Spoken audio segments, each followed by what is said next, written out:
A warning before you listen. What you are about to hear is not meant for children, nor for the faint of heart. This is an unfiltered retelling of ancient myths, told as they were born, raw, violent, unsoftened. Expect scenes of brutality, curses that linger, betrayals that reshape fate, and a hunger for power that shows no mercy. These myths were never meant to lull children to sleep. They were forged in blood, shadow, and fire. So ask yourself, are you ready to hear them as they were first told? Sources and references can be found in the episode description. Chapter 9. From the Titans' Epic, Origins of Power and Makers of Tyranny. The first daughter's slaughter, the first crime, the shock, the end of the dream. On that day, the earth didn't spin. It crawled, heavy, hesitant, as if carrying a coffin on its back, afraid to bury it. The air felt strangled, like every breath had been stolen from a lover's lungs and stuffed into the corpse of a broken vow. Rhea walked the palace, not with the grace of a queen, but with the weight of a woman whose footsteps were made of stone. In her hands, nothing, but her chest leaked milk, and her hips still ached from a birth that hadn't truly ended. With each step she could swear the newborn crawled behind her, reaching, calling, crying. But when she turned, there was only stillness.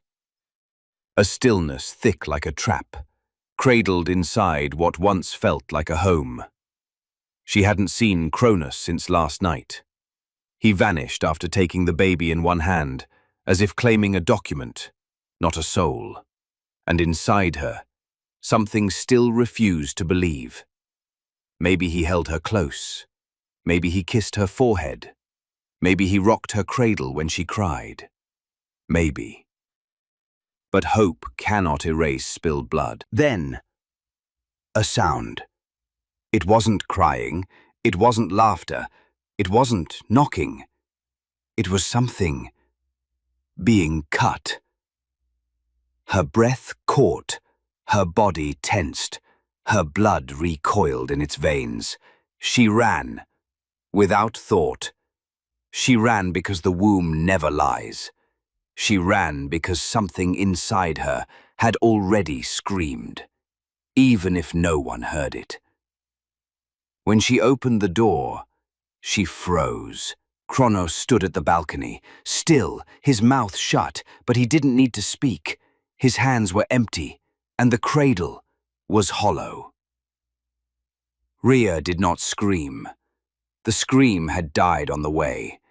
She stepped forward, looked into his eyes, and found no guilt, only peace. Her voice came not from her lips, but from the depths of her guts. Where is she? He turned to the sea and said, her voice was too loud. I thought silence suited her better. She staggered back. Something slammed against her heart. Not a slap, but a blade without edge. A wound that didn't scar the skin, but split time itself. I gave you a daughter, she gasped, not a weapon. He responded, as if explaining policy to a foolish senator. You gave me the start of a prophecy, and I don't believe in prophecies. I bury them, she gasped again. Not in sorrow, but like a rib, cracking under the weight of betrayal. She thought she was a queen, but found she was only a womb in a plot. She approached the cradle, touched the blanket. No warmth, no scent, not even a single wrinkle to prove a life had ever been there. I would have protected her, she said. Cronus chuckled. Slow, cruel. And I would have betrayed myself if I let you. What followed was not human, not marital, but monstrous. His eyes told her what history had not yet learned. "I don't need children. I need time that cannot threaten me." And then he walked out. Her body collapsed. Milk spilled from her breast. But there was no mouth, no sound, no life.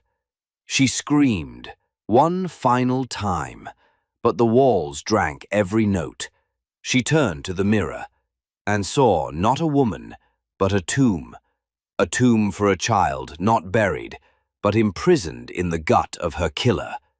And carved inside her, time etched a single truth. The moment swords begin to smile is the moment mothers are slaughtered. And outside, Cronus was smiling, as if nothing had happened, as if the slaughter of a daughter was just another footnote in the day's rule. This chapter of the epic has come to an end, but remember, what you've just heard is not a record of facts, but the echo of a myth, a story born from the imagination of the ancients, etched into the long memory of humankind. If this tale stirred something in you, if it opened a door to reflection or wonder, don't forget to support the channel and share the journey with those you love. And in the comments, tell us which moment in this chapter struck you the most and why. We'll meet again in the next chapter of this audio odyssey through time. Until then, farewell.